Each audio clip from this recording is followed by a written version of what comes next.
Under Xi Jinping, the situation inside Tibet has rapidly deteriorated. It is now a crime to be Tibetan inside Tibet. But rather than treating Xi like the dictator he is, Macron is rolling out the red carpet for him. To avoid complicity in grotesque human rights violations and genocide, Europe must reject the normalization of Xi's genocidal regime and urge their leaders to call for a free Tibet.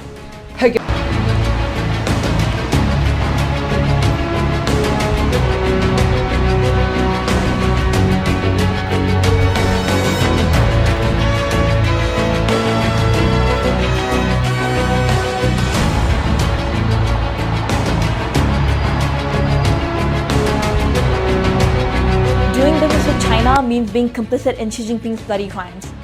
I took action today because Macron and Xi Jinping will be meeting to discuss green technologies such as solar panels and EVs. But as Tibetans, we know that Xi is displacing tens of thousands of Tibetans off their ancestral homes and destroying historic monasteries in the name of renewable energy infrastructure, like they're doing in Kamdege. I call on President Macron and the French people to refuse the collaboration with Xi Jinping and the Chinese government and to support the human rights of the Tibetan people. Free Tibet!